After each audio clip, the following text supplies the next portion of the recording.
Hi, I'm Ryan, and welcome to my coding bootcamp journey. In this series, I will share my experiences as I learned to code through Flatiron School's web development program. If you know anyone that would be interested in this, please share the link at the bottom of your screen.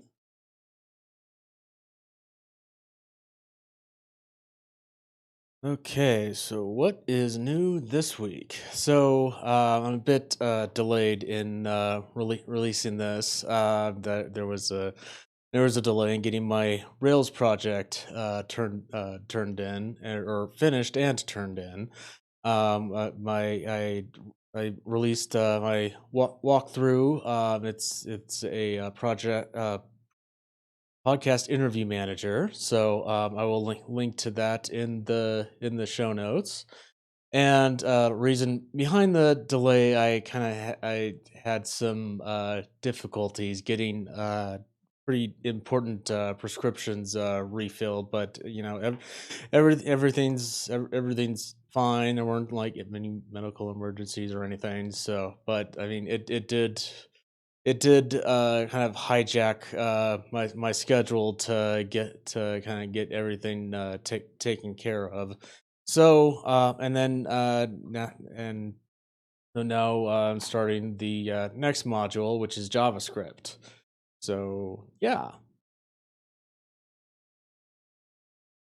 And as far as struggles, yeah, catching up was definitely one because essentially I was behind by about like half a week or so. So just kind of trying would I even though it's not like it's not the full-time program, it's definitely not something you want to get behind in.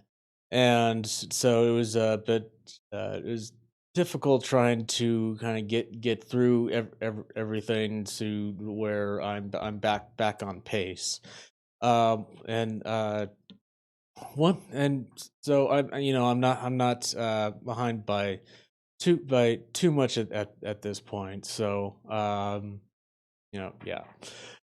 And there are a couple things I kind of struggled with. Is I was a bit surprised to find that more methods dealing with or as far as manipulating arrays in JavaScript than Ruby. But after a conversation with the cohort lead, that was more. It's more due to the curriculum than what than than what's actually available.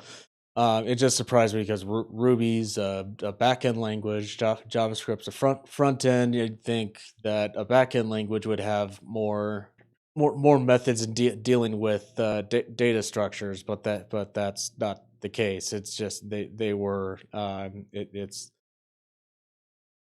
they were optimizing the number of array methods that they were exposing us to. And also there's a use case situation as well with JavaScript being a front end language, and there are more than likely there's going to be cases where you're going to want to be more selective about the kind of information that you display, kind of deal. Being it makes sense that they would expose us to more array manipulation methods in JavaScript than with Ruby. And plus, when we were learning arrays, I get for for a lot of people, Ruby was the first language, so you don't want to hit them with a ton of bricks as it were. So hey, here's just enough to kind of get you going, and that kind of thing. And then one challenge I had was in one lab they had us move a colored block across the screen, and that kind of threw me because they showed, okay, here's how you move it to the left side, and now Now to get the lap passing, move it to the right. So I'm like, okay, I'll just replace all, I'll just copy the function and then replace everything, everything that says left with right. Yeah, that didn't work. And so after futzing with it for a while, then I went back to the console and the developer console and the in the web browser and looked at the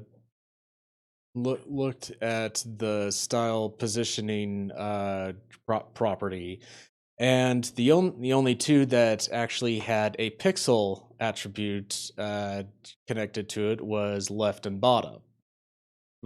So I was working off of the assumption that it had that all four alignment at alignment properties had a pixel attribute attached to it. So I mean that, and then after that, it was a relatively quick fix. But just sitting there for I think like 30 minutes or so trying to figure out why I'm not getting it to move to the right. And it's like, well, only one, only two of these style position properties actually have a pixel attribute connected to it. So you kind of had, and then it was just a simple matter of changing a couple things and off it moves to the right. So yeah, those were my big struggles this week. And as far as victories, it had absolutely nothing to do with the with the curriculum and whatnot. But this wasn't some it involved something that I wasn't aware that I was doing. So after every test that I get to pass in the labs, I do a little bit of a little victory thing, like yeah, kind of little fist in the air kind of deal.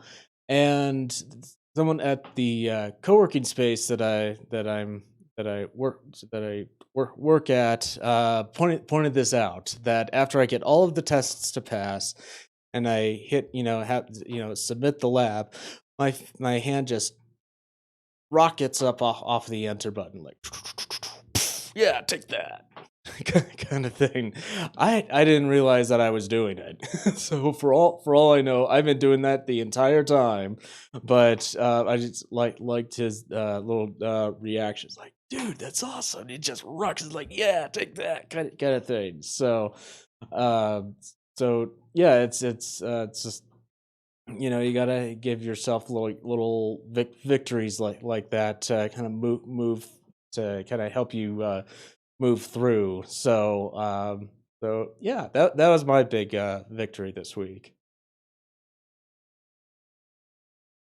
And what am I looking forward to? Well, first off, getting caught up. But as I said, I've less than a handful left in this week's lessons and labs. So not too far behind. It's not gonna I don't think it's gonna cause like any real issues.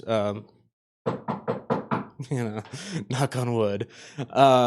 So yeah, that's one. And diving more. I'm looking forward to diving more into JavaScript. So at this point, it's just we've just learned about arrays, obviously, and how to work with the using the developer console and the web browser to grab certain elements on the page and manipulate them. And so we've gotten a little bit into like event listening, but not too much. That's how that moving the little colored block across the screen that involved an event listener. But I know that there's more to more to JavaScript than just that. So yeah. I do. So that's all I got for you this week. So I do thank you for watching. If you want to stay up to date, please like and subscribe, and feel free to check out the rest of this series. And if you have any comments or questions, please post them below, and I'll see you in the next chapter.